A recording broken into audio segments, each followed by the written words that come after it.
کل عدم کرانے کے لیے، وہ کیا کہتے ہیں، کویش کرانے کے لیے وہ آ جاتا ہے یہاں پہ سپریم کورٹ میں اپنے جو عمران دار چیف جسٹس ہے بندیال کے پاس کہ سر مہربانی کریں میری مالکی کریں. تو انہوں نے مالکی کی یہ پہلی اٹیمپٹ یہ کی کہ 2 رکنی لارجر بینچ بنا، سوری 2 رکنی وہ جو بینچ ہوتا ہے وہ بنایا. جسٹس اعجاز الاحسن اور وہ کون سی ہے جسٹس عائشہ ملک، ہاں ان 2 کی سربراہی میں بینچ بنایا، لیکن وہ بینچ جو ہے وہ خان صاحب کی ریلیف نہ دے سکا. وہ ریلیف کیسے دیتا کہ وہ اس کی کچھ حدود و قیود ہیں. اب وہ حدود و قیود کیا ہے، خود اس دن تو چاہت تو رہے تھے نا اپنے جس کے بارے میں ایک عمومی تاثر ہے، عوامی تاثر ہے کہ بھئی یہ جسٹس اعجاز الاحسن بھی جو ہے وہ منیجڈ ہے عمران خان کے لیے. وہ محمد خان بھٹی کا کہنا، محمد خان بھٹی اگر آپ کو یاد ہو پرویز الہی والا، تو اس نے تو برملا کہا ہوا ہے، ندے پہ کہا ہوا، اس کا ویڈیو بیان ریکارڈ آپ کے سامنے ہے. تو یہ اپنا اعجاز الاحسن صاحب چاہ رہے تھے کہ شاید کہیں نہ کہیں اس کو ریلیف دے دیا جائے، لیکن جسٹس عائشہ ملک جو ہے وہ آڑے آگے، انہوں نے کہا کہ ہم کیسے دے سکتے ہیں، بلوچستان ہائی کورٹ کا جو ڈویژن بینچ ہے اس کے فیصلے کے خلاف ہم 2 رکنی نہیں جا سکتے نا. تو بہرحال یوں خان صاحب کو ریلیف نہ ملا اور اس کو کہہ دیا وکیل جو لطیف کھوسا ہے کہ بھئی آپ چیف جسٹس کو الگ سے درخواست دیں اور اس کو کہیں اس پہ 3 رکنی بینچ بنائے. لیکن اب وہ اعجاز الاحسن صاحب جتنا کر سکتے تھے وہ انہوں نے کیا. انہوں نے فیصلے میں پھر لکھ دیا، چیف جسٹس کو درخواست کر دیا. وہ ایک جوڈیشل آرڈر آ جاتا نا، جب جوڈیشل آرڈر آ جائے تو چیف بھی پابند ہو گیا. جوڈیشل آرڈر انہوں نے کر دیا کہ اس کے اوپر جو ہے وہ 3 رکنی بینچ بنایا جائے. تو بہرحال اب 3 رکنی بینچ بنا اور آج جسٹس یحییٰ خان افریدی، جسٹس مظاہر نقوی اور اپنے جسٹس مسرت ہلالی، ان 3 پہ مشتمل یہ بینچ تھا. تو لطیف کھوسا پیش ہوتے ہیں اور وہ اتنے کانفیڈنٹ تھے، پر اعتماد تھے. اس کو پتہ ہے کہ ابھی تک جو ہے وہ سپریم کورٹ کیا پورے پاکستان کے جوڈیشل سسٹم پہ جو ہے وہ بندیال کی ساسو ماں کا جورسپروڈنس کا اطلاق ہے. تو اسی وجہ سے وہ حد سے بھی زیادہ کانفیڈنس تھے.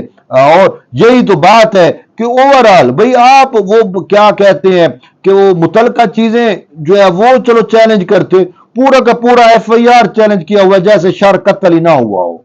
ٹھیک ہے. اور اسی پہ یحییٰ خان افریدی نے کلاس بھی لی وکیل لطیف کھوسا کی. انہوں نے کہا کہ یہ آپ نے کیا آپ نے اپنی پریئرز پڑھیں، آپ نے مانگا کیا ہوا ہے، یہ چیزیں کیا پریئرز ایسی مانگی جاتی ہیں. تو اس پہ مظاہر نقوی نے کہا، مظاہر نقوی جو ہے وہ تھوڑا بہت جو ہے وہ کیس بنانے کی کوشش کرتے رہے عمران خان کی فیور میں، لیکن شاید یحییٰ خان افریدی کے ہوتے ہوئے ان کی نہیں چل سکی، نہیں چل پائی نا، سمپل سی بات ہے.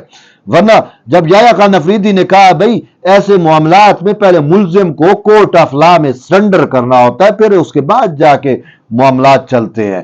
آپ پہلے سرنڈر کریں، اس کے بعد ہم دیکھیں گے کہ کیا آپ کو ریلیف مل سکتا ہے اور کیسے مل سکتا ہے. جب تک سرنڈر نہیں ہوں گے تو ریلیف تو نہیں ملے گا نا. تو بہرحال یہ انہوں نے بڑی مہربانی کی تحریک انصاف کے چیئرمین عمران خان کے اوپر کہ ان کو بلوچستان بھیجنے کی بجائے کہا کہ چلو ٹھیک ہے آپ سپریم کورٹ میں پیش ہو جاؤ. اب اس میں بھی ایک وجہ سمجھ آ رہی ہے کیونکہ تحریک انصاف کے چیئرمین نے خود یہ استدعا کر رکھی ہے اپنی ان درخواستوں کے اندر کہ اگر میں بلوچستان گیا تو مجھے قتل کر دیا جائے گا. اب ایک بندہ کہہ دے کہ یار میں وہاں پہ گیا تو مجھے قتل کر دیا جائے گا. تو اسی وجہ سے انہوں نے کہا چلو ٹھیک ہے اس کو اب بلوچستان کیا بھیجنا، ٹھیک ہے ہمارے سامنے ہی پیش ہو جائے. چلو یہ بھی تو کورٹ آف لا ہے نا، پیش ہوگا تو اس کے بعد ہم دیکھیں گے.